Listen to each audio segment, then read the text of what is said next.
Seems like a long time. We are live. Okay, well, hello everybody. Welcome to the Child Welfare Panel for Louisiana Law Students. I am Josephine Vanderhorst. I am the Managing Attorney of the Child in Need of Care Unit at Southeast Louisiana Legal Services in New Orleans. I have a panel of some other child welfare professionals throughout the state, and I'm going to go ahead and introduce them. I'm going to go in the order of my screen. It might not be the same as yours, but bear with me. So I have Mary McMillan. Mary is a court attorney at Jefferson Parish Juvenile Court, one of the specialized juvenile courts in the state of Louisiana. Next, I have Franchesca Hamilton-Acker, and she is the CINC manager at Acadiana Legal Services in Lafayette. Next, I have Judge Ree Casey-Jones, and she is a juvenile court judge in Caddo Parish. Next, I have Audrey Alexander. She is a CASA supervisor in Ascension Parish, but really for Ascension, St. John, St. Charles, Assumption, and St. James parishes. Next, I have Laura Slocum. She is a Bureau General Counsel with DCFS. She's an attorney for the agency in Livingston Parish. Next, I have Nzinga Hill. She is a parents attorney with Orleans Parish. Next, I have Judge Ernestine Gray. Judge Gray recently retired from Orleans Parish Juvenile Court. So I would like to thank all of our panelists for participating. This is a really special panel. This is the first time that we've ever done anything like this. This field has grown tremendously in the last 6 years that I've been in it. And I thought that it was time to start doing more outreach to the law schools and kind of making it known that this is a niche area of law that you can practice, because I didn't have it when I was in law school. I don't think any of us had it when we were in law school. We knew what it was, but we didn't really know what it was. So now we're here to kind of give back. So I will just jump in. I am going to lay a few ground rules. If you guys have any questions that you would like to have answered, please just pop them into the chat. I will be monitoring the chat, and we'll have questions and answers at the end of the session. If one of the questions rolls in with my questions, I'll feed it in. But if you have questions, just put them in. So I guess we will go ahead and start with the panel. The first question is really for everybody to ask, so you each can go around, or everybody to answer. You can each go around, and I'll go in the same order that's on my screen, even though it's changed a little bit from my introductions, and you guys can answer. So the first question is really, how long have you guys been in the child welfare field?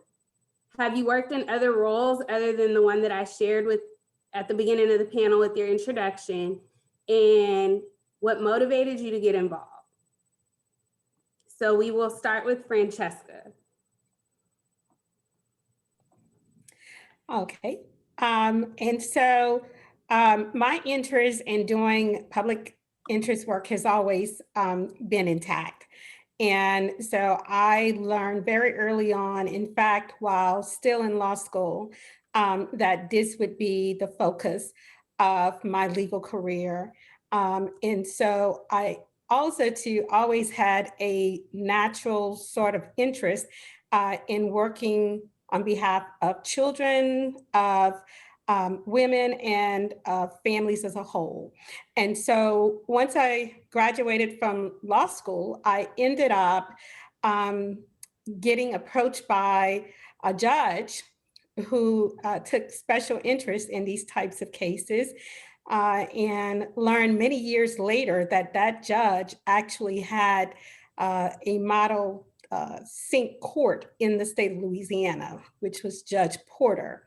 And Judge Porter started appointing me to represent children right out the gates. And so I've been representing children from the first year, since the first year of becoming licensed, and the motivation automatically generated within. You tend to know whether or not this is an area that you want to work in. And for me, it was not only a no-brainer, but it just felt like it was the right focus. It was the right type of work for me. And I will say too, my interest, has been towards working on behalf of children, but I've also done an extensive lot of work on behalf of abused women. I've been a 25 plus year advocate of domestic violence victims as well. And so I, have a knack for wanting to help not only the voiceless, but also help those who are unable, to help themselves in many respects.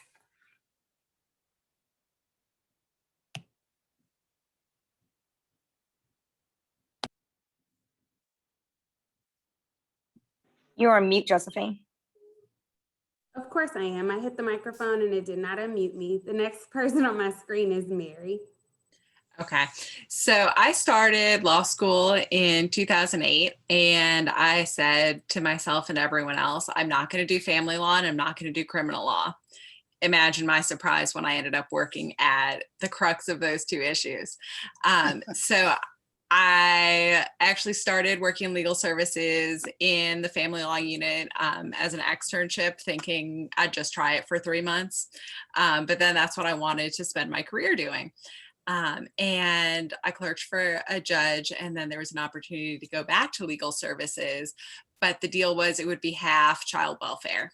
And I said, well, okay, I have no idea what I'm doing, but let's do it. So I started representing children at the tail end of 2012, and it was at first just half of my time. And then in 2013, I switched to full-time child representation.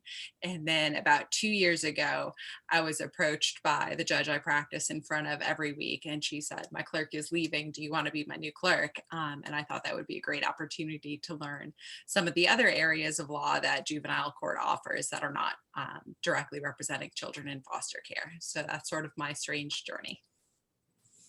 Thank you. Next on my screen, I have Judge Casey-Jones. Well, Josephine, I will say this to you. I attended Southern Law from 2002 to 2005, and we actually did have a juvenile court clinic. So I was a part of that clinic, and it was actually by mistake. I wanted to get into another clinic, and it was full. And so I had to end up going to juvenile clinic. Who knew 16 years later that I would be a juvenile court judge? And so everything just kind of worked out. I've actually worked in family law as a private attorney for the 12 or 11 years rather that I was in practice, and worked in juvenile court off and on, representing children in delinquent cases, and then ran for the office 4 years ago. And so I'm consistently 100% in every day now, working in pretty much every area of juvenile court. I have a family preservation court where that's a drug court for my parents who have lost custody of their children due to their addiction to drugs or alcohol. I have a STAR court, which was newly implemented, I want to say back in 2019, I believe. That is for juveniles who are victims of human trafficking. So we have a big issue with that in Caddo Parish. Additionally, I do the adoptions. I would do some CINC work along with our Chief Judge, David Matlock. Delinquencies, of course, you name it, I do it. So we have a lot going on in Caddo Parish, but the heart of my work is helping families and helping children. I want to make sure that we have functioning families. I want to make sure that our children are happy and healthy. I want to make sure that our parents know how to be parents. And so that's what I strive to do every single day. Thank you. Next, I have Audrey. Okay, so a total of 8 years. I've worked in child welfare. 5 of those years I was volunteering. I am retired Army veteran, and I started it as a means to support and advocate for children. Absolutely love it and couldn't see myself doing anything else. Next, I have Laura. So I've been licensed since 2003. I also went to Southern University Law Center. I have an undergraduate degree in accounting. So my plan, or what I thought my plan in life would be, was to be a tax attorney. So I had undergone the clinic as well. I wish now it would have been the juvenile clinic, but I underwent the bankruptcy clinic with Dwayne Murray. Did a couple of years of work as an associate, decided I didn't like that. And then prosecuted, did misdemeanor prosecutions and juvenile delinquent prosecutions. And the ADA that did child in need of care sometimes wouldn't be there because I was in a parish where we only had child in need of care once a month. So I actually learned child in need of care cases literally by having to fill in that moment. And so as time went on, I learned that I liked that. And then as more time went on, one of the attorneys who represented children for Capital Area Legal Services said, you know, you'd be really good representing kids. And so that's how I became one of the children's attorneys at Capital Area Legal Services, which then morphed into Southeast Legal Services, which is how I later got to DCFS in 2012, which is where I've been ever since.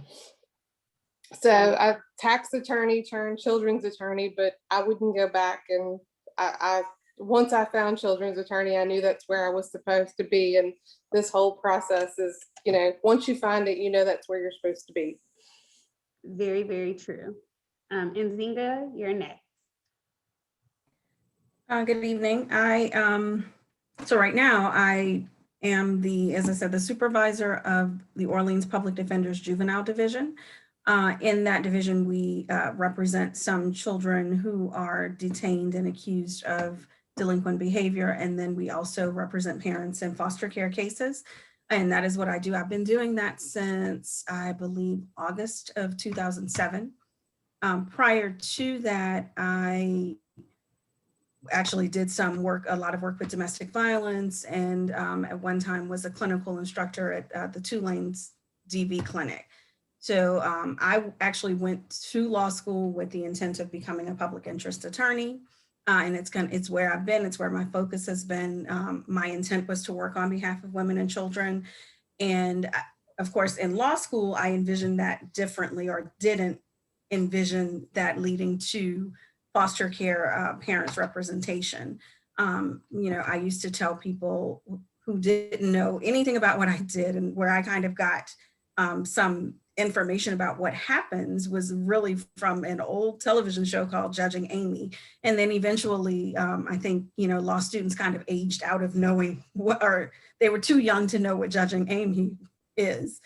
So I had not envisioned child welfare practice. I had always envisioned domestic violence practice, but it is still working with families in crisis. And that's what I've been doing since about 2002, when I started doing hands-on domestic violence work. Perfect. I will, I guess, explain mine. Mine is very similar to what everybody has shared, but Nzinga's flows right into mine. I went to law school thinking that I was going to do domestic violence work. That is why Mary and I's resume looks so similar. We kind of had the same take. Did everything domestic violence related, and my third year, Tulane had a fellowship opportunity. I applied for the fellowship.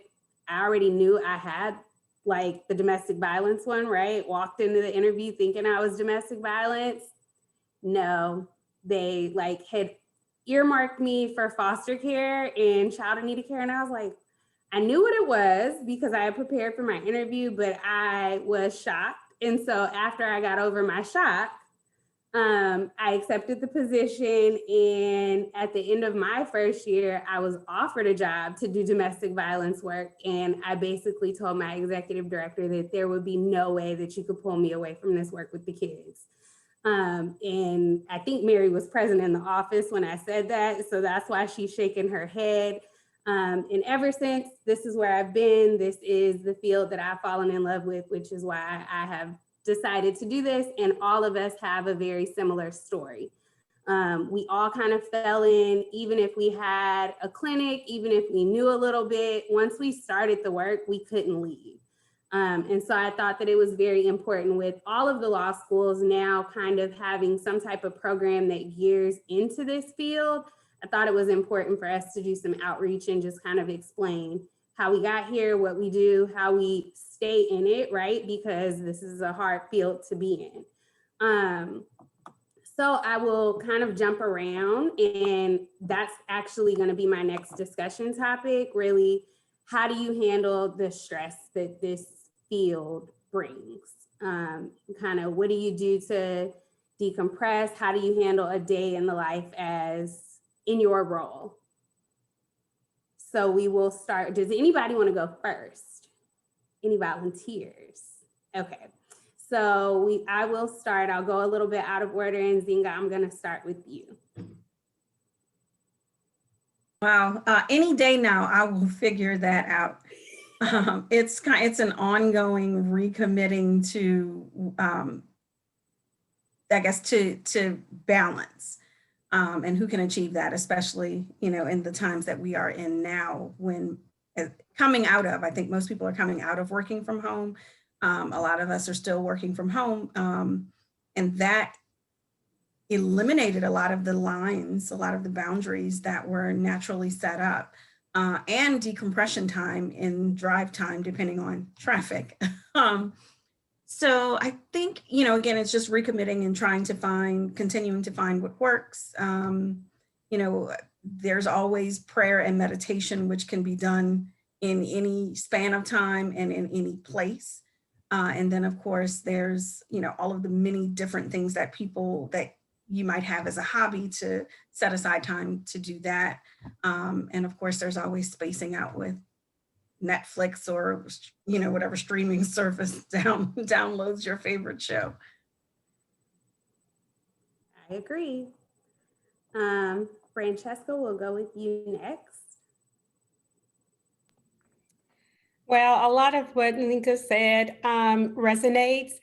I will say that I think that question calls for a little bit of an elaboration of experience, because starting this workout, the idea of balance, the idea of even recognizing that a balance is needed is not as obvious. And so even after doing this work for this long, and having identified different approaches to help to temper passion and the desire to, want to, do all you can do in this area, you still have to remind yourself that you do have to balance, and that you have to find other interests, to complement your work, and that your work does not necessarily take over. And what I mean by that is that, in the experience of the journey, I can recall times where there was limited boundaries. In other words, work was done just at any time throughout the day, early morning, late night. And while the work will call for you to have to do that sometimes, that should not necessarily be a regular routine. And so that is something that I remind myself of, because otherwise it can consume you in that sort of a way. So setting healthy boundaries, of course, with allowing for exceptions when exceptions needs to be made, because we do work in an area that, does not provide sort of a structured timetable for you to be able to do the work. So that, along with engaging in other interests, actually in taking up the hobbies that you enjoy doing, whatever those hobbies might be, to incorporate that to add to the balance of your day. You might not be able to do it every day, but as long as you keep it in mind that, that is an option, because it also helps to make make you a better advocate. Because if you're just running all the time and, for the most part, just running on adrenaline, your effectiveness might not necessarily be as much intact. So in addition to balance, setting boundaries, identifying those hobbies that you enjoy, and actually making a point to do them. That would be my suggestions. Great. Audrey? For me, in particular, I'm a big advocate of meditation, prayer, my faith. I run a lot. I love to run. That helps.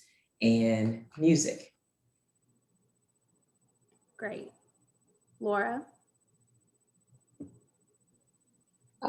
Just kind of following through with what everybody said so far, just a lot of self-care, trying not to take the job home in the afternoon.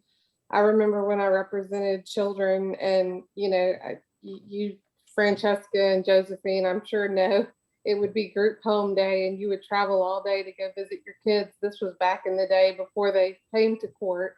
And I remember my child telling me, "Mommy, do you love your foster kids more than you love me?" I mean, you have to draw a line at some point so that you can make both your family life at home and the job work.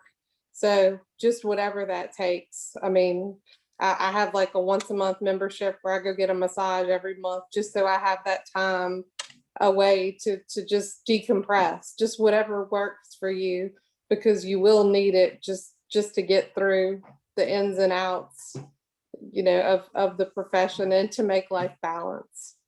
Right. Judge Casey-Jones? Ditto on what everyone else has said. I agree with Francesca. You have to have some type of balance. You have to have some type of focus. But I am one to talk because I'm actually on vacation right now, and I took time out to be a part of this panel. So I need to work more, I guess, on that balance a little bit better. I don't know, but I will say this: I love what I do, and I love the people that I serve. And so for me, it's not work because I enjoy it so much. Okay, but it does get a little bit difficult sometimes. And so I have to question, now, why did I do this again? But you look at the end results and how it works out, and you're like, okay, you know what? I'm in this for this reason. I'm in this to make a difference. And so, and each one of us here are making a difference, but it's very important to take that time out for self. I'm big on my family time. I'm big on with working out, with health and nutrition. I'm big on prayer and meditation. I'm big on traveling, whatever I need to get my mind focused and where it needs to be. So when I get back in the courtroom and I get back in Caddo Parish on the ground, I can get back and focus on my job and do it to the best of my ability. Right. Well, thank you for being here with us on your vacation. We really appreciate you. Mary? Okay, so first, let me just say that in this field and in any related field, so that would include domestic violence, you're going to experience a lot of vicarious trauma, and it's also called compassion fatigue from listening to everybody's worst day of their life over and over and over again every day. So that can drag on you. So it's really important to be mindful of that if this is an area you're interested in. And also going back to what Fran said, I remember as a new child's attorney, and I've seen it happen to a lot of my colleagues, that you just start going at 100 and you want to do everything for every kid, and you're on the phone all the time, and you're eating lunch in the car, and you're on the phone day and night, and you're in the car day and night living on coffee and French fries. And eventually you hit the wall. I think that happens to all of us. Yeah, we're all nodding. That happens to everybody. So it's really important to partake in self-care, and just really that doesn't mean go take a bubble bath and paint your nails, although that can be part of it. You need to take care of yourself or you can't do anything else. So work on exercise, work on nutrition. Sometimes it's as simple as go to sleep, drink your water. You're basically a sentient houseplant. So just really take care of yourself because everything else will crumble if you don't. Very true. Very, very true. Josephine, Yes, Josephine, could I add? So I really like Francesca's the experience part. So when I went to the bench in 1984, had a lifetime ago, I didn't do, or I wasn't good at compartmentalizing. You know, I did know that for my children who were in high school at the time, I did want to stay actively involved in their hundreds of activities because that is what I did before I ran for office and was elected. And part of the promise was I would still be there for my kids when I became the judge. And so, but trying to do that and then trying to get a handle on a docket that was pretty big when I went there. I found myself working early in the morning until fairly late in the afternoon and eating lunch. Not only did I not eat lunch, I didn't allow time for anyone else to eat lunch because we would start in the morning and we would go straight through and finish the docket. But I do think that that is a disservice to you as an individual and perhaps even to the people that you want to do a good job for. And so at some point I started exercising and going to the Y, and the way I could really do it was I had to write it on my schedule. Judge Jones, I wrote it on my schedule. And if it was my exercise time or my vacation time, I took it. So if it's your vacation time, you should say, no, I'm going to be on vacation. I would really love to do it, but I'm on vacation and I really can't do it this time. Catch me next time, right? Because it's, you know, I understand that we all want to be helpful, and but there are other people who can do it, not perhaps not as well as you, but we could find someone else. So if it's on your schedule for vacation, take your vacation because that's what everybody has said, and go shopping. That's what I do. Shopping is always the best self-care. This Judge Gray said that I think Mary and I, possibly Audrey and I, definitely Fran and I have been on the phone and one of us have been like in Target or shopping and we're just like, okay, I just had to come somewhere. Yes, I'm answering the phone because I'm technically still at work, but I needed to get away and out of my house. So definitely taking that break and doing what works for you is absolutely the best thing to do. I know one thing to chime in with what Judge Gray said, Mary and I created like an accountability system when we shared an office. And I mean, once we got that in place, we were like new people. We weren't burnt out. We weren't biting people's heads off anymore. We weren't getting upset as easily. And it just really made a difference. Like we would be able to notice like, ooh, you're not too happy today. Maybe it's time to take a half day. Maybe you should take off. Do we need to go take a walk and get some Starbucks? Like just little things that we knew that we liked and that we felt safe enough to call each other out on. And some of the other people that we worked with might not have had that relationship with us. So really trying to kind of find that person that can call you out and you be okay with it.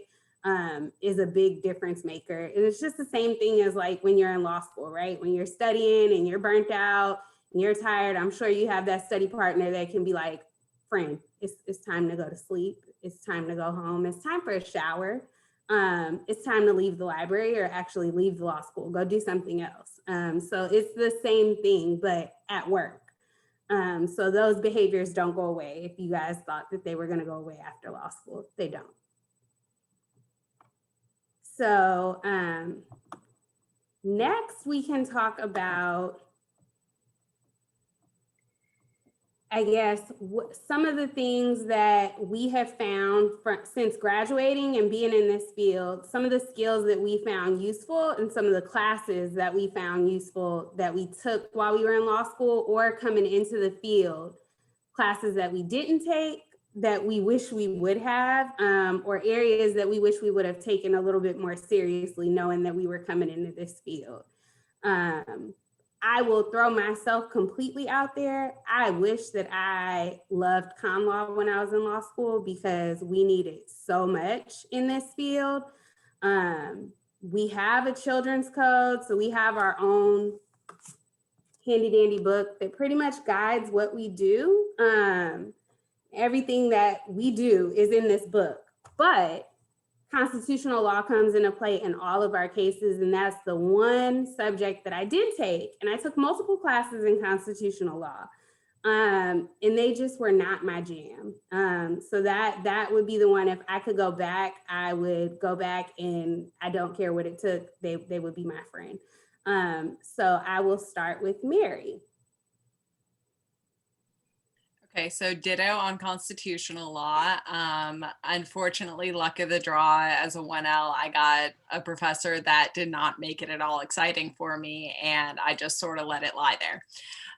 Fortunately, I did take family law, and I took trial advocacy, and child welfare law is one of the most heavy litigation heavy practices that you can have. Some of us are in court 4 or 5 days a week, some weeks, unfortunately. So that doesn't allow for a lot of downtime. It allows for a lot of courtroom time. So definitely make sure that you take a trial advocacy class, because if you've not been in the courtroom before and you get thrown into the deep end, it's going to be a lot harder. But otherwise, really just focus on your trial skills, family law, constitutional law, a little criminal law. Never hurt anybody, because these are what they call quasi-criminal proceedings, and there's often a lot of overlap with the circumstances that bring a child into care between the parents' criminal case and the CINC case. So it's worth a shot to have a little background knowledge. Absolutely. Laura?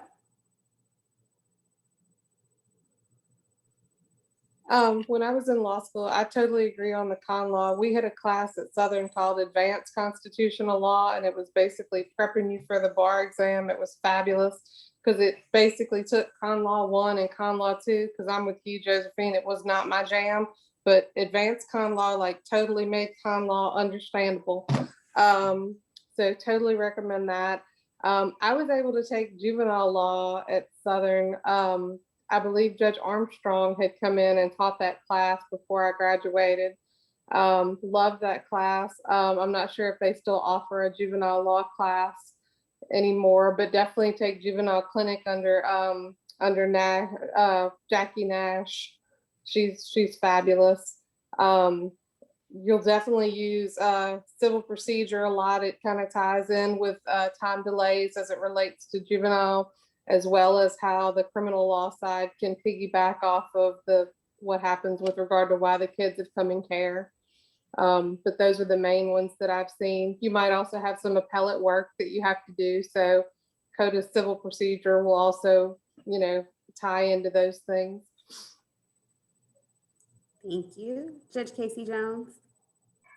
I'm a second generation lawyer. So one of the best things that my dad told me when I was going to law school was know a little bit about everything. And so when I started out, I didn't go straight into sole practice. I started with the federal government first, because you don't know where you're going to end up, number one, when you graduate, if you don't already have something by the time you graduate. So I got a federal job with Small Business Administration as a law clerk and then an attorney, but I knew a little bit about everything. And so that really comes into play now, especially when people come into court and they want to tell me things about, well, if it's a child support matter, well, judge, I filed for bankruptcy and this is what's going on with my bankruptcy case. And so I know a little bit about bankruptcy because I not only took the bankruptcy courses in law school, I practiced little bankruptcy. So I know a little bit about that. I know a little bit about, Fed J, because I actually took Fed J, I think it was my 3.0 year I took Fed J at Southern, and then actually had to work in it as an actual attorney. So I've dabbled in a little bit of every area of the law. And that really comes into play now because you don't know what may come up. It's not just family law and juvenile issues that come up. everything can come up in a court case. And so you just want to know a little bit about it. You don't have to be a scholar on it and be able to tell me what it is from A to Z, but at least I know a little bit about what it means, and I can give you a little description, and I can go research it and know what I'm researching. So I would say be diverse in the areas of law. Know a little bit about everything. If it's something, an elective, I guess that's what they call them, electives. I don't know. I've been out of school 16 years. So I don't really remember what they call the fun classes. But if there's something fun that you want to take it. I think trial advocacy may have been an elective when I went to school. It wasn't required. So if that's something that you want to take, law practice, I think that was a elective at the time. Take that, because you don't know. You may have to, hang your shingle. And so you want to be able to know just a little bit about every area of the law. That is so important. I can't tell you how important that is. I agree completely. And when we prepped for this, when we came up with like what questions we could discuss, know everything about everything was something that was repeated at least 20 times, Judge Gray, when we were on that panel. And by all different people, all different roles. I mean, you never know. And you never know when your expertise is going to come in handy, because I might not know about that, but somebody else in the courtroom may, and I may be able to ask and learn and then go back and do my research, and then we can come back and have a meeting about it. So I completely agree with that one. Nzinga? So I think in addition to what everyone else has said, I am a strong advocate for taking a clinic. I highly recommend clinics, and I know that there's a lot more opportunity for students to have to get practical experience, as that has been added to the curriculum in all law schools. But, the clinics give you the opportunity to actually have hands-on representation, and I would specifically recommend a litigation clinic. There are some transactional clinics and administrative clinics, but I would specifically recommend a litigation clinic so that you can get the experience with representing a client, and you're representing a client with really under somebody else's license. So you're representing a client with someone to guide you much more than you would get in a mentorship after law school or a supervisory relationship after law school. It's very hands-on. You won't have that many clients. You're not getting a caseload necessarily. So I would highly recommend the clinic. And, I did a domestic violence clinic in law school. And if you are interested in this area of law, I think there are, at this time, you're going to find a domestic violence clinic. I know that child welfare is becoming more popular across the country, but it certainly isn't in many law schools yet. Correct. I think we only have child welfare at Southern, and Loyola represents children, but it's in civil cases or SIJS cases. So that's absolutely correct. Franchesca?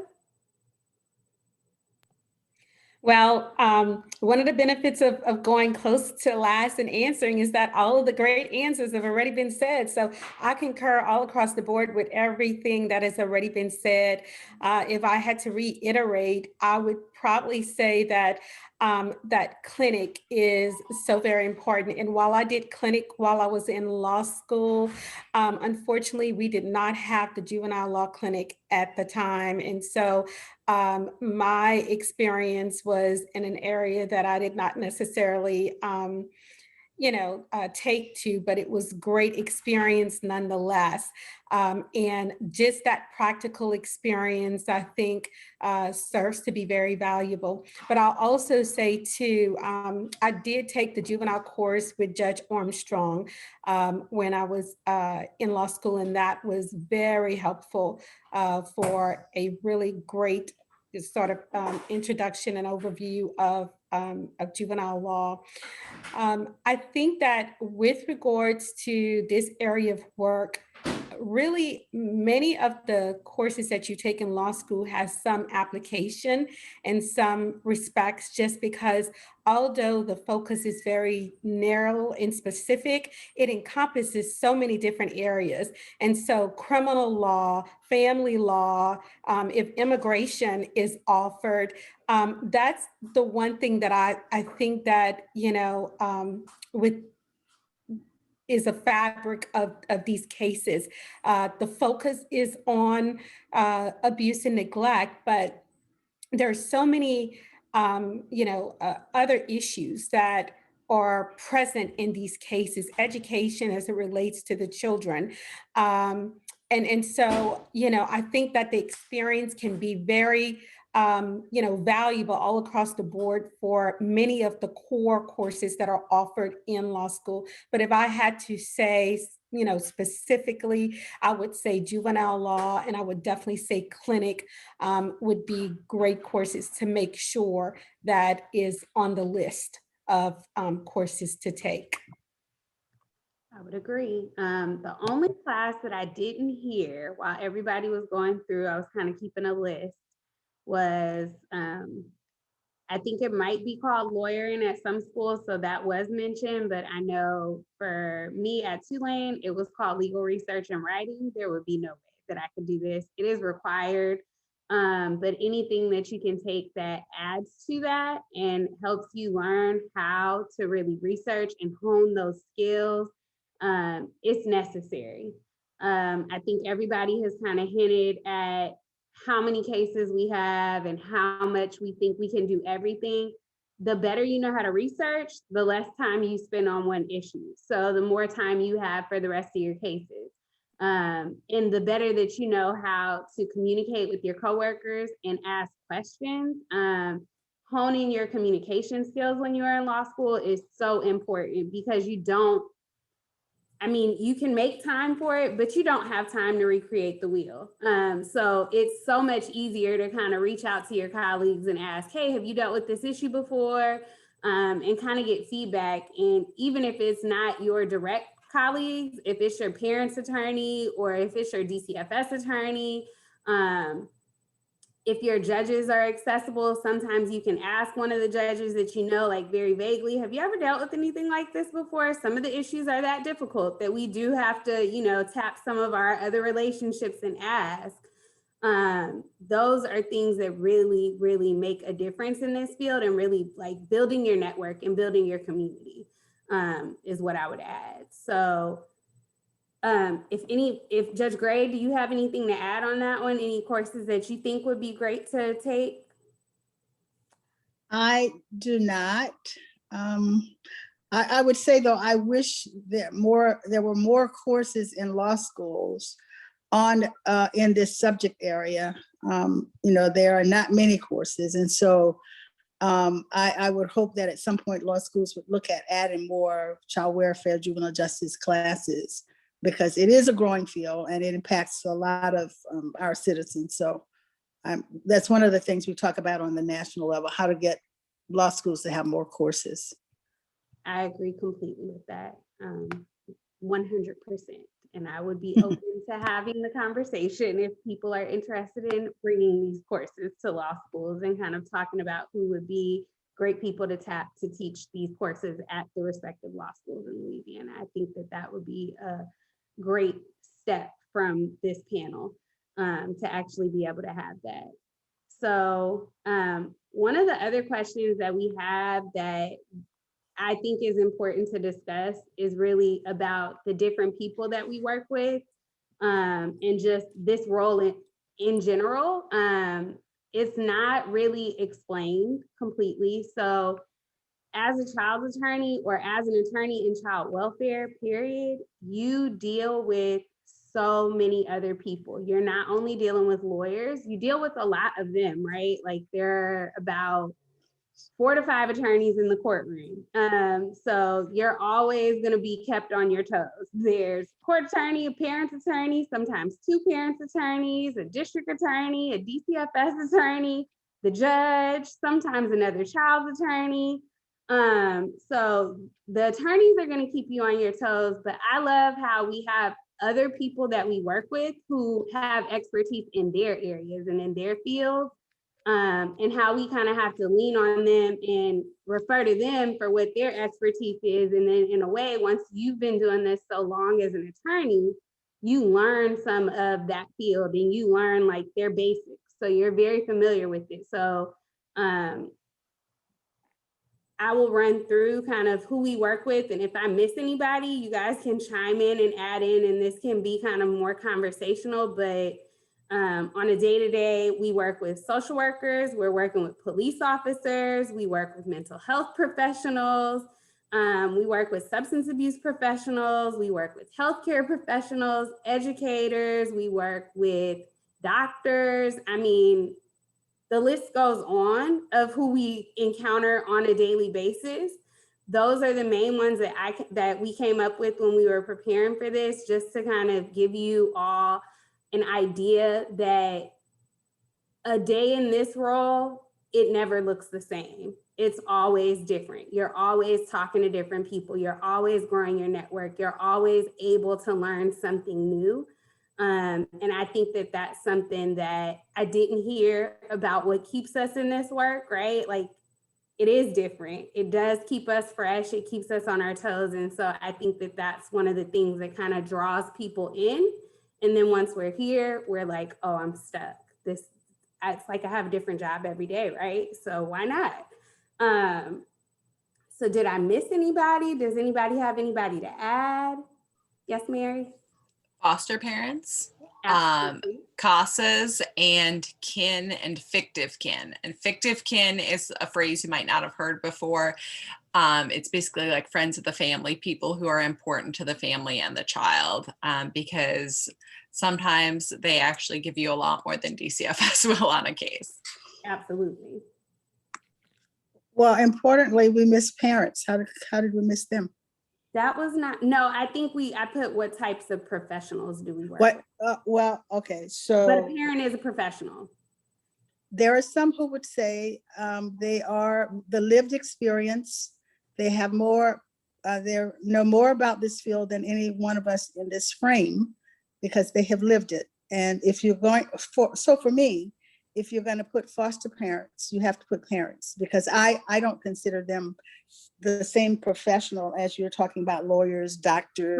Correct. I do not. And so if you're going to put foster parents, you have to put parents. And so that's the criticism that I get, that I am always trying to make sure that we're keeping parents, the people that this work is about, the parents and the children in the room, right? Correct. So, and the other Kids. group of people that I would add would be, so there, there's a body of work going on in Louisiana now. I don't know if everybody is familiar with it, called My Community Cares. And so really it is about lifting up people in the community, the lady on the porch, who has the watchful eye and can help with addressing issues that are happening in the neighborhood, in the zip code. And so churches, those faith-based organizations, private foundations, all of those people, we need to figure out how to bring them into the work so that we can do a better job. Correct. I would agree with that. It's a very community involved role. Like you can't do this without the community. Right. Anybody else have anything to add on that one? I want to add as well, and just like Judge Gray stated, it's everybody who's in this together. Yes, we're the judges and we make the decisions, the final decision, but I can't make an informed decision on something if I don't have my community partners in place, if I don't have my probation officers, if I don't have my attorneys, if I don't have these nonprofit organizations that come in and they do advocacy work with our families and our children. I have to have all of that information, the doctors, the teachers, I mean, whomever it may be. I need all of these people to make the best decision going forward. And so, yes, again, I am the judge. However, it's a team effort and we have to work as a team in order to make the best decisions for our families and our communities. I agree. And I think we didn't really talk about housing specialists. That's there's a great need for housing, I think probably across the country, but and people who specialize in finding housing and helping people get into housing are very important. And probably also specifically for clients whose first language is not English, but community advocates from their communities. And sometimes I know in New Orleans, there are people who start doing this advocacy from their homes and create an organization from there because people come to them for help interpreting and for help understanding documents and things like that. And that just kind of becomes what they do. Those are people that are already trusted by our parents who don't speak English as their first language. And they can be very integral to the process of reunification and working through the case and assisting families. I agree. I think that that's a growing area that we're seeing more of now, definitely with language barriers and just cultural barriers in general. And just, I know I see a lot of it, just lack of education about different cultures. Like we know the cultures that are popular in Louisiana, but we don't know the ones that are not and that are kind of migrating here, and we're getting more involved in their lives, right? And we're kind of trying to police that, but we don't have an understanding of their cultural norms. And so I see a little bit of that in my practice area, definitely. So one other big area are tribes. We have tribes in our state, and we have ICWA. So it's important to know what that is about and what is required in order to meet the needs of those children and families who come into the court as well. I would agree with that. And Judge Gray said ICWA. It is the Indian Child Welfare Act. Sorry. If anybody is interested. We have been doing this so long that we will throw out any of the abbreviations and just think that everybody can catch on. My judges yell at me about it every time I'm in court. And that's why Audrey is laughing, because she's in court with me. Yeah, every time we're in court, they're like, wait a minute, what does that mean? Explain it again. Even the parents ask, so I have to remember to kind of explain it and actually say what the abbreviation is. So that is the Indian Child Welfare Act. If the answer to any of those magic questions that you have to ask at the beginning of your case and any time that you discuss custody of a child is yes, your entire case stops. That's the easy way to explain that. You have to contact the tribe. You really can't do anything until the tribe responds. So that again is just being aware of your cultural norms. But ICWA is actually a law, so it's bigger than just cultural norms, and we have to follow it. That's something that's part of our role. Fran, do you have anything to add, or Cappie? I think that's a pretty healthy list. If I had to say someone other, I would probably say community partners. That falls sort of in line with the community cares that Judge Gray made mention about.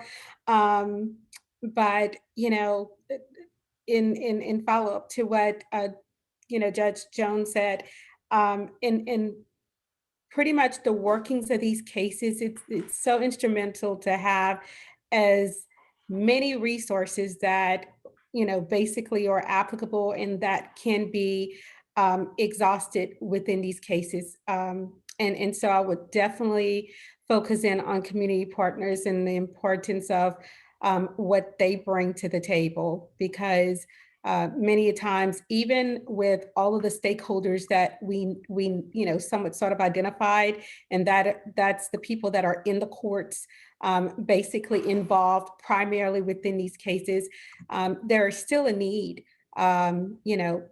more times than not, to reach out to community partners to deal with one issue or another within these cases. And so that would probably be what I would add. I would agree. Definitely. I think the issues continue to grow, and the issues that we see continue to change and expand. And the more partners that we have, the more that we're able to address those issues. and kind of grow the system to be better for our children and our families. So I completely agree. We're just about 5 minutes before 7. So I have one more question, and we're gonna end on a high note.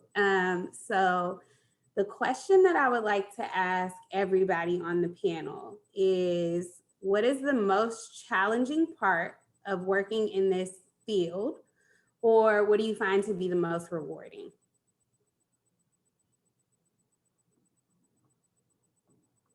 So we can start with Laura.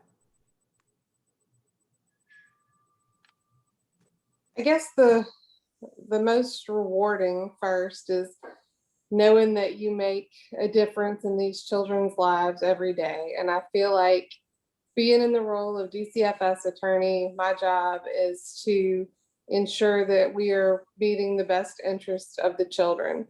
So I feel like by me being in this role, that it's my duty to make sure that I play a part in that child's life and that child's best interest. So I feel like day by day, you know, I play a little part in making each kid's life better. So that's the rewarding part.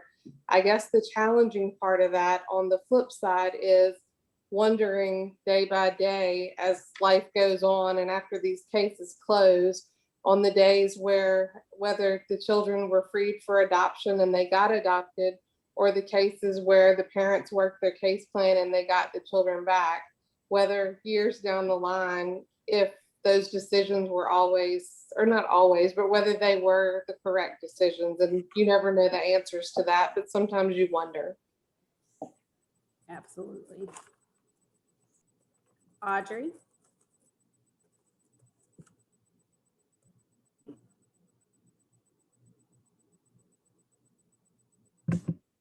Sorry, I had a hard time there getting unmuted. It's okay. So I will tell you, Monday I was in court, and for me, the most rewarding, I'm going to tell the story about Monday's court date, which is the reason why I wake up every morning and I'm excited to come and do what I do. So I believe it's important for a child to be able to see themselves in a positive light, and in the positive light from the adults that are in their lives. So as a CASA supervisor, my goal is always to match a child, and don't take this the wrong way for anybody, but to match a child with a positive reflection of themselves. So I had a 17-year-old African-American male, and I was able to match him with an African-American advocate. And we were in court, and it was pretty hard to hear the testimony from DCFS because it was really negative. There are just ways that you can put all of that negative energy in a way where you're not bashing that child. And so it was so negative. And then there was just a lot of negative energy that came through the room.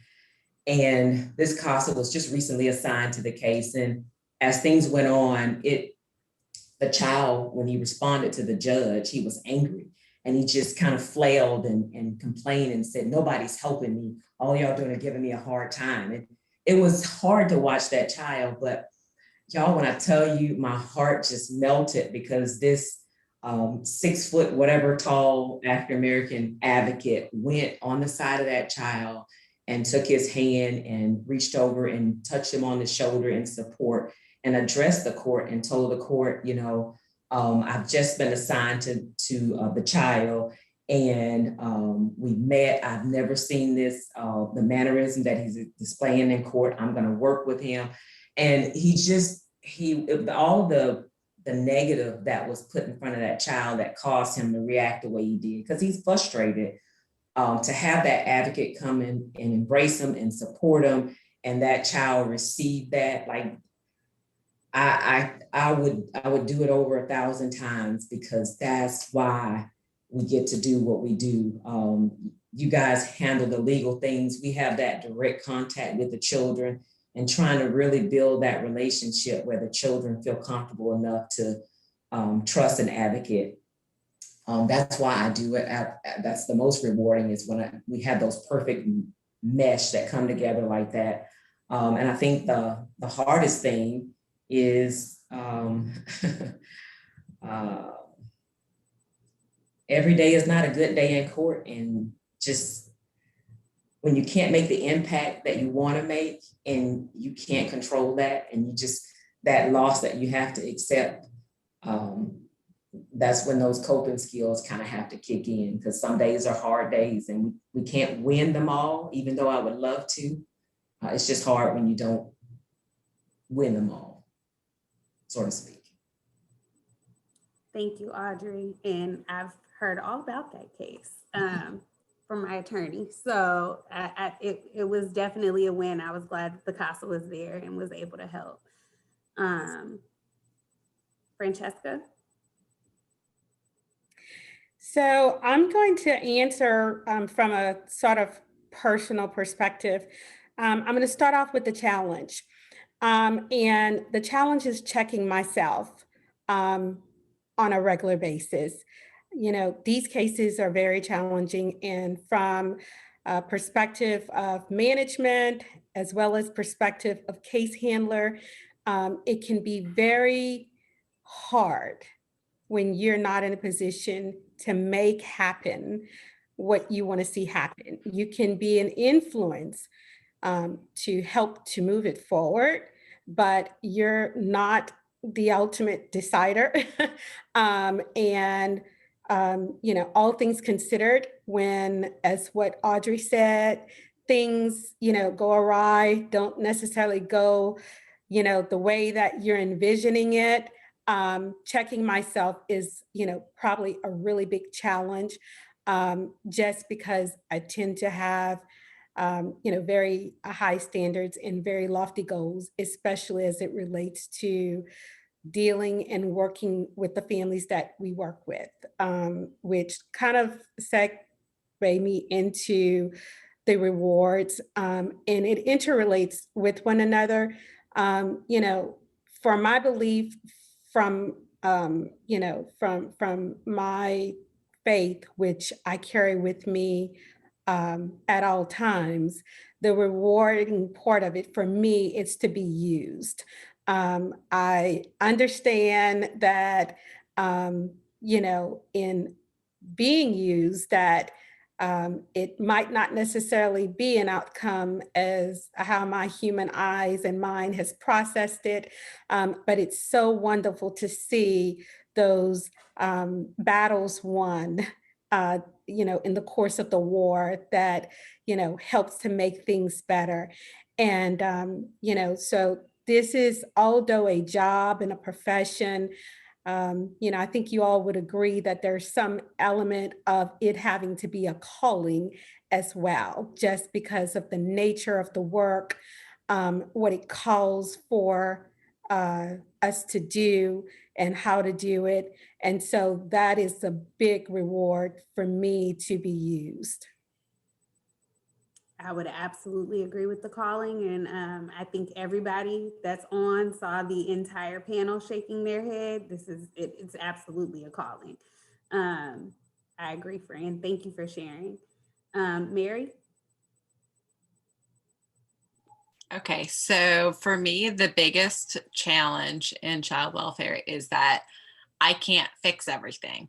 There's a lot of things that cause problems on a case that might prevent reunification from happening, might prevent the family from succeeding, or prevent your client from their desired outcome. Those are things you can't change. A lot of it's systemic, a lot of it's multi-generational, a lot of it is cycles repeating. And the rewarding part is when you can step in and fix something. So I might not be able to do something about the fact that, you know, just as a society, we're in a lot of an affordable housing crisis. I can't necessarily deal with the opioid epidemic on my own. But there really is a huge difference that can be seen when you have a child's attorney who's really in it and cares, or when one doesn't, or when one's really well trained and when one isn't. So the child's attorney role might seem to some people on the outside as a little superfluous because, you know, you've got DCFS working in the best interest of the child. You have the parents' attorneys representing their interests. You have CASA being the voice for the child, which is a little different from the child's attorney's role. That could be a whole different discussion. And, you know, you have the judge ultimately going over all of the decisions that DCFS makes, but sometimes the child's attorney sort of is the monkey wrench in all of that. And we like to think that it's in a good way. Others might disagree sometimes, but the most rewarding part of a career in child welfare law as a child attorney is when you can make something happen that wouldn't have happened otherwise. And just in my current role, to just sort of provide a different perspective than all the child's attorneys, although that's still what I consider myself to be. In my role now at the court, it's to make sure that things are done properly.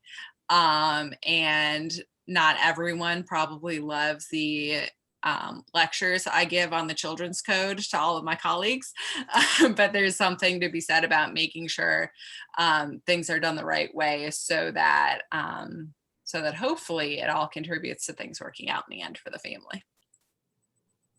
Thank you. Judge Casey-Jones? The challenges, I mean, everybody keeps saying the same things because they're the truth. I mean, it's like, I don't want to be repetitive, but when you can't accomplish something, when you don't know what to do, because it happens, I don't know what decision to make. Or when parents just don't take this serious, that their children are the most important things in their lives and get it together, just because if you don't get it together for yourself, get it together for your child or your children. In delinquency work, when children want to reoffend, as you've gone out of your way to make sure that services are put into place for them and that they have everything they need to succeed, and they just still don't want to do it just because they just don't want to. They just want to be in the streets. That's the frustrating part. But the rewarding part is, as I stated earlier, the end results when you see that child who has overcome so many obstacles and still graduates from high school, goes on to college. When you see that that parent is willing to work the program, work the plan, and they're reunited eventually with their child or their children, that's what makes it all worth it in the end. So it's good and bad in everything that we do, but as always, we have to look and focus more on the good side. Absolutely. Mm-hmm. Nzinga? So I think for me, the biggest challenge is divesting myself from the results after the results. So, you know, we have the decision that the court makes the results for the family, and then to not be invested in what happens next. And it's kind of what Laura said, you don't know, you know, I just say this thing, I pray for the people and I have to then move on. But it is hard to do that. And then I think for me, the most rewarding thing is, and I learned this years ago, and you know, it kind of pairs with divesting from the result after the result. You know, there are so many difficult things that happen in court, things that happen in the cases. You know, by nature, I represent people who are indigent, so, and we're working with families in crisis. So, you know, they're living in crisis mode. Mm-hmm. And then there is this additional thing. And, you know, in addition to everything else that they have to deal with, everything else that happens to indigent people in our country.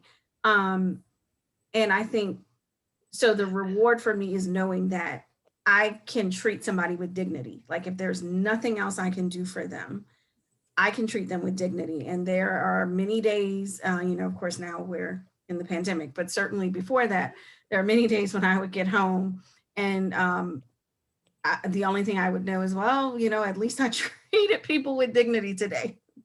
You know, if nothing else went well, that is the one thing I could do, whether they were in a mind frame to receive it or not, you know, whether they could receive it or not, because again, you know, I work with people in crisis. I can treat people with dignity. And I think that I hope that resonates with the folks I work with. I would agree. That's great. Josephine? Yes, Judge Gray. So this is sort of like the question of how do you deal with stress? To me, it sort of goes back to that question. So what I say is that you give the work, whatever your role is, your best. And Nzinga will tell you that I told people I want them to give 150% to the case that we have before us at that moment. When I'm hearing a case, there is but one case. I don't want to hear about any other case. I only have this one case because this family deserves my and your full attention.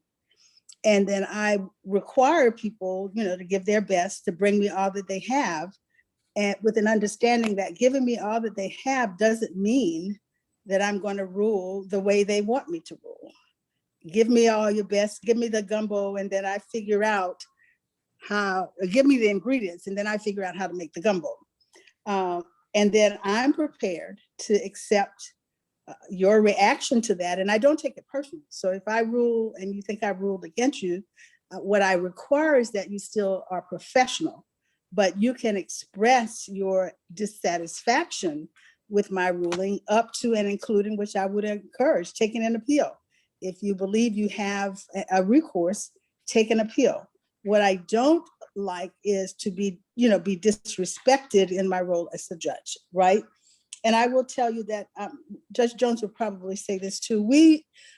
I'll just speak for myself. When I make a decision, there is no way that I know it's correct. I mean, someone talked about what's going to happen down the road. When I went on the bench, I told people, just because I got elected, I didn't get a crystal ball. All I got was more votes than the other person. I didn't get a crystal ball. I don't have any better ability than anyone else to see the future. But what I can do is respond to what you give me in terms of facts, and then make the best decision that I can. And after that, I'm going to leave it, because if I don't, what will happen is I will become unable to decide. If I worry about every decision that I make, pretty soon I will be unable to decide anything. And then as a judge, I'm of no value. We hope that, what I hoped was that, given everything that I had, I made good decisions. I know everybody didn't always agree, but I made the decision that I thought was the best based on the facts that I had. And that's all I can do. That's all the law requires. And I would encourage people, the wins are not for us individually. We don't win or lose. The wins or losses are for the families. And so when you might not prevail and you think someone else won, I would tell people, on a given day, we satisfy no one. No one is happy with the judge's decision. Not the people that the other side thinks they won, because we didn't give them everything they wanted. We gave them something, but not everything. And then the other side lost. So we don't make anybody happy a lot of times in the cases. But a judge, has got to just go ahead and make the decisions and be able to dig down deep and come back for the next case and say, I'm going to do the best that I can in this case. I'm going to make the best decision for this family. And then I'm going to move to the next one. And when it's over, you got to leave it, because you got to get up and go the next day, the next week, the next month, hopefully. So. I agree. I think that was great. I think one thing to add is just remembering your judges are people too, right? So acknowledging them, speaking to them, greeting them, asking them, how their day is going. Just engage your judges. They're not just a judge, right? They're a person. And I think that made, for me, coming into the area that I was in, we had a lot of cases that just sat. And everybody questioned. It was a very difficult area to take over. I was a brand new attorney. I had no clue what I was jumping into. But I treated my judges like people, and it made a difference. I treated everybody in the courthouse as a person. I was not better than anybody. I didn't know more of anything than anybody at the time. So, you know, it was very much so appreciated by the judges for somebody to come in and actually acknowledge that, oh, I'm a regular person. You're speaking to me like a person. And I think Judge Gray mentioned earlier, like something about lunch breaks. When I started where I was, we didn't take lunch breaks. We went all day. We break for lunch. We have holiday parties, well, pre-COVID. We have holiday parties. We go out to lunch with each other. If we're in court, we take turns. Like, acknowledging that the people that you work with are people outside of their roles is so important in this job. And even your parents, like the parents that you're interacting with, the foster parents, the kids, for me, the most rewarding part is really like when somebody has an issue on a case, regardless of who it is. Of course, it wouldn't be a parent that I would accept a phone call from because they have their own attorney. But our other parties, if they call and ask a question, that lets me know that I made it. If my client calls and asks, Ms. Josephine, I just did this. Is this okay? I know I should have asked before I did it, but it's too late and I'm just letting you know I did it. I know that I'm making a difference because my client trusted me enough to call me and tell me that. I'm their lawyer. They shouldn't be calling me to tell me these things, right? It could be illegal. But they're letting me know so that I'm not sidetracked in court and I'm not caught off guard. And just having that relationship with kids who are going through what they're going through, to be able to trust you with their secrets, like really trust you with their secrets, that's the most rewarding part of the job for me, and being able to help them. The hardest part, hands down, is having to tell those same kids that I can't get what you want, that it is not achievable. And sometimes kids do want things that are not in line with what I can do as their lawyer, right? So that to me is the hardest part. But when you have that relationship, it kind of makes it easier to break that ice. So that's my piece that I would add. And Judge Gray, thank you for sharing that, because I agree. So if anybody else has anything to add, feel free to add.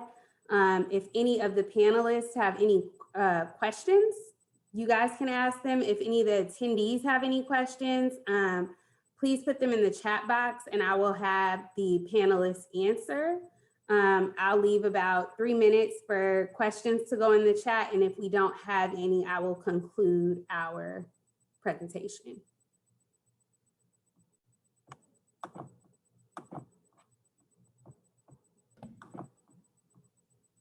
While we're waiting to see if any questions are asked, I would just like to say that, you know, this is a great panel in terms of having the many different perspectives represented.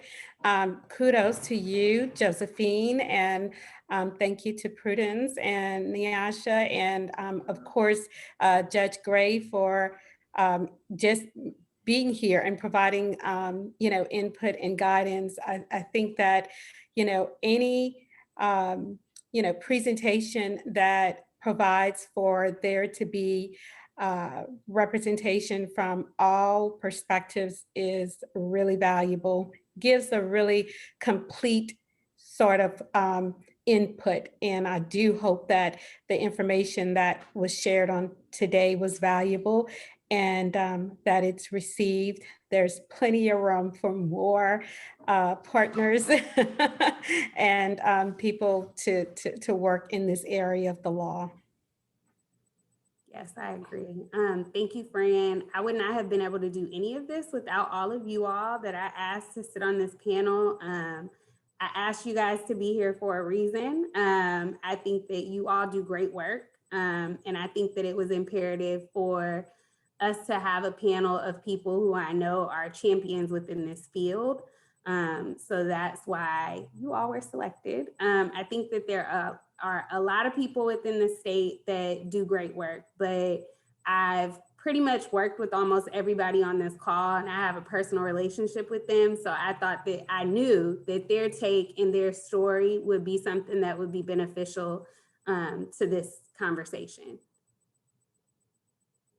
And I definitely would be remiss without thanking the ABA. None of this would have been possible because I would not have even had the thought to do this without being involved with the American Bar Association and having just that dive in with the Youth at Risk Commission, with the Center on Children in the Law. These are added resources that we have as child welfare professionals. And so if you guys are interested, I definitely suggest looking the Center on Children in the Law up, looking at some of their resources that have been published by the various committees within the American Bar Association. And also you can reach out to me. I will put my email in the chat. If you have questions, feel free to email me. If you have questions for any of the panelists, you can email me and I will get you in contact with them as well.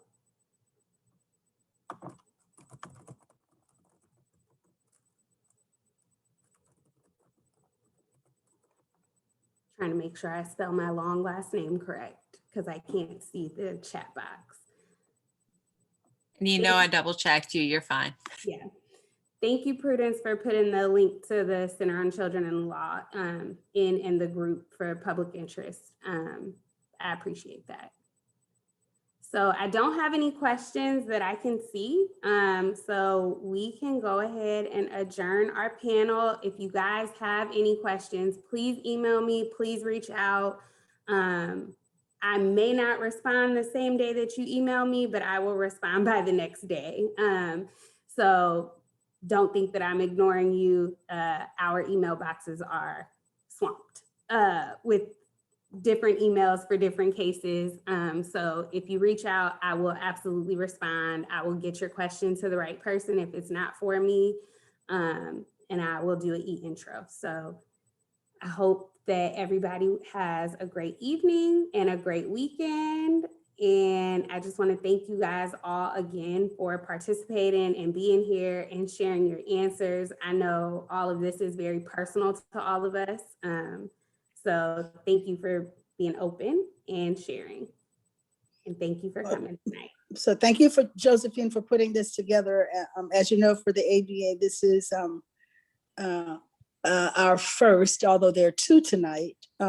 It's our first attempt to do this. And hopefully for those of the others on the panel, we are looking at this as something maybe we can roll out to other parts of the country, working with other law schools, doing a similar kind of thing. So thank you all for your participation, and Josephine for the vision. Thank you. Thank you for the invitation. My vision out. All right. Good night, everyone. Thank you. Good night. Nice to see you, Judge Gray. Enjoy the rest of your vacation, Judge Jones. Thank you. I will. Thank you No so more much. work. You all have a No good more night. work. No more work after No tonight. more That's work. it. All right. Thank you. Good night.